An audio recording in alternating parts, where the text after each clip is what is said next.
છે ને આંદોલન કરી રહ્યા હતા બોટાદમાં, જ્યાં કડદા પ્રથાને ખેડૂતોના અહિતની બધી ચાલી રહ્યું હતું. તો અમારા ખેડૂતોને સાથે રાખીને અમે આંદોલન કરી રહ્યા હતા. 3 દિવસ પોલીસ દ્વારા એટલી હેરાનગતિ દમન કરવામાં આવ્યા કે અમારા આંદોલનને વેરવિખેર કરવાનો પ્રયાસ થયો. છતાં પણ અમારી યુનિટી જે પીડા ખેડૂતોની હતી, અમે લોકો બોટાદના હળદર ગામમાં ભેગા થઈએ છીએ.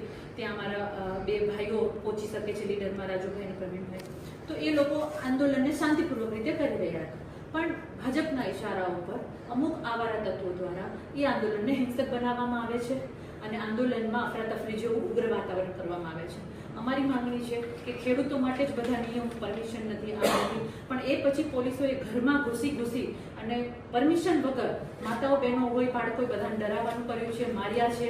એના તમારી પાસે બધા એવિડન્સ પણ આવી જશે, ફૂટેજ બધું છે. અમારી એટલી માંગણી છે કે નિયમ, કાયદો બધું ખેડૂતો માટે જ કરવામાં આવે છે.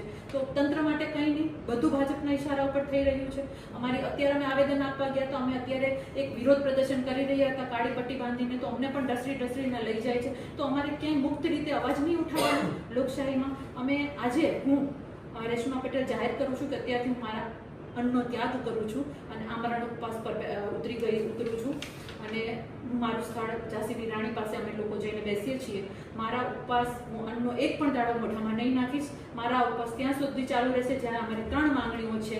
અમારી પહેલી માંગણી છે કે દરેક એપીએમસીમાં, દરેક સહકારી સંસ્થાઓમાં, ખેડૂતની દરેક સંસ્થાઓમાં એ લોકોને હેરાન કરવામાં આવે છે, તો એક કમિશન બનાવવામાં આવે જે ખેડૂત હિતનું કમિશન હોય. કિસાન કમિશન આયોગ બનાવવામાં આવે, જેથી કરીને ગુજરાતના ખેડૂતોની નીતિઓ અને એના માટેના કંઈક કાયદાઓ, એના માટેની કંઈક સગવડો બનાવવામાં આવે.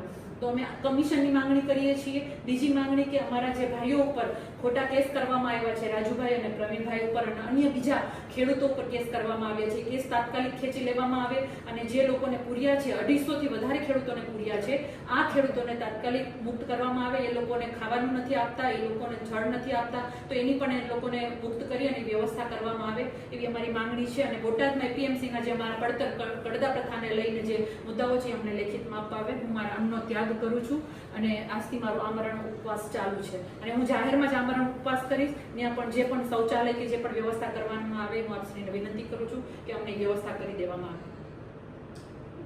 તમે અગાઉ જાણ કરી છે એસડીએમ માંથી કે નહીં? મેં કલેક્ટર સાહેબના અમે આપીએ છીએ અને કલેક્ટર સાહેબ થ્રુ તમને વાત કરે છે અને અમને પણ એક ઓસી આપી દે.